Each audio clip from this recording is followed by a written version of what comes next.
The other thing I work with a lot is just helping people see new perspectives, right? New perspectives, maybe try to find some creativity or some imagination back that could apply into their everyday life. And it could be, let me give you a challenging thing to do, whether it's in the cube or with the blocks or even on the table. Or maybe we can sit and have a conversation, and there might be something that I say that might catch you just the right way, that gives you something to leave here with, some little nugget, I never thought of it that way. I actually did a workshop last weekend with a soccer team, and I was talking to the girls, they're 15, and I was talking to them about how many things in our adult lives mimic things we do when we're children, and the importance of that, of understanding those correlations between the things we do as children and the things we do as adults, such as like our cell phone is simply a walkie-talkie that we get to talk to all of our friends all over the world with, right? And then there's what I told her was, I was like, your job, the career you chose or the job that you have is simply what you're willing to pretend to do or to act out as your role that you chose. Except now, instead of just pretending as a child, you're actually getting paid for it, right? And that's the importance of really focusing in on like, what is your why and what is important to you, and what makes you get out of bed in the morning, and what gives you purpose and drive and desire to want to go to where you're going, to know that you're doing something worthwhile. And not just worthwhile to the world, but worthwhile to yourself. Worthwhile to how you feel inside in your heart and your mind, and know that when you get up in the morning, you're going to do something that makes you happy. And that is so crucial, that we find this place in ourselves that allows us to be happy and find joy, that here's the role I chose to play. I chose to be a nurse. And I wanted to be a nurse since I was 5 years old. I wanted to work in medicine since I was 5 years old. And now I'm a nurse. I went and got trained to do this profession, this role that I chose to play, right? And it's the role I chose to play that I used to pretend doing when I was a child, but now I get paid for it. And now, because you were so passionate and so driven about it since you're a child, it's truly, or maybe, it might not be that, but what you really want to do as an adult. So there's so many things like that. And like entrepreneurship, there's, the world we're living in right now and where it's going is that opportunities from the internet, opportunities from business, or to own your own business from what we have on the internet, gives us so many options, like endless options of ideas and creativity and things we can build from this technology that we're not using right now.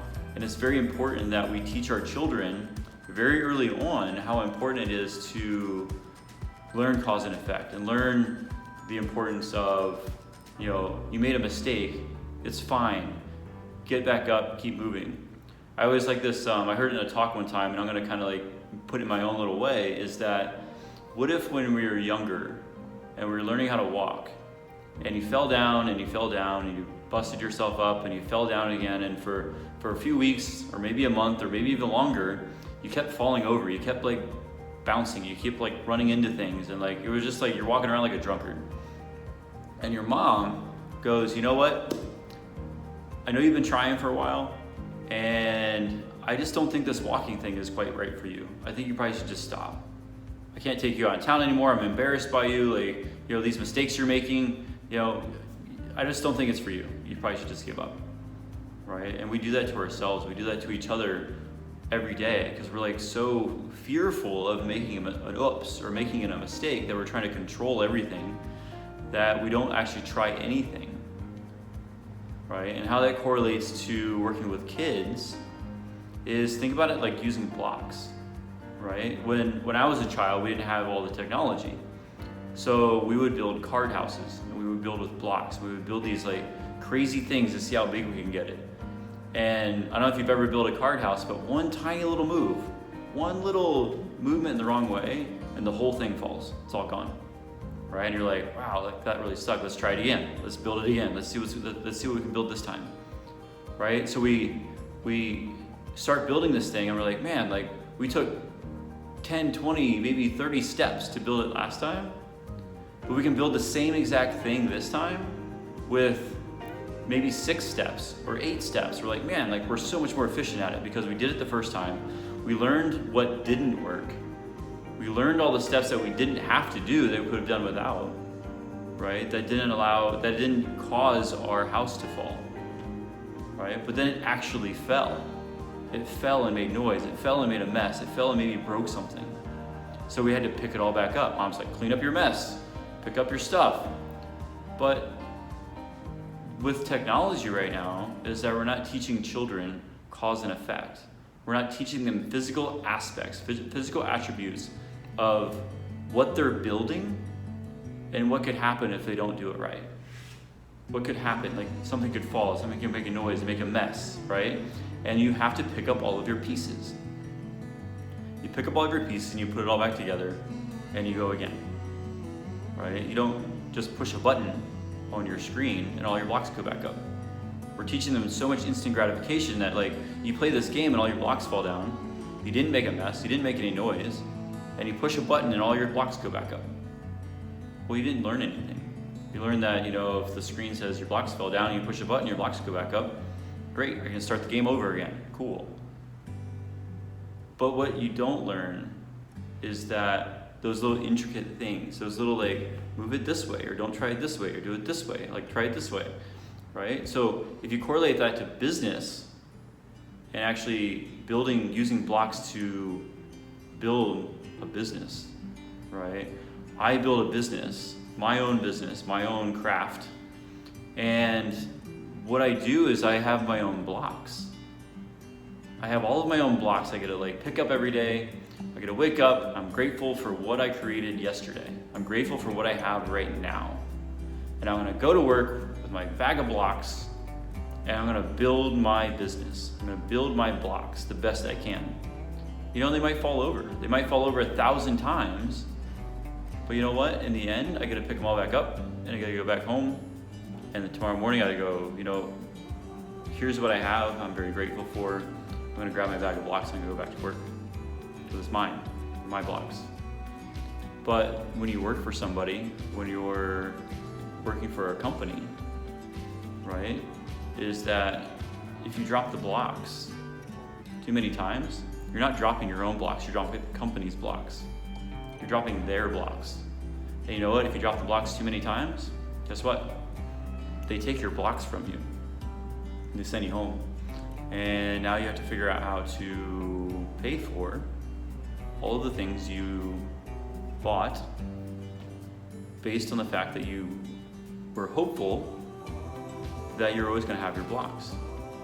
But they took them away, right? So that is a huge importance of why we need to teach children cause and effect.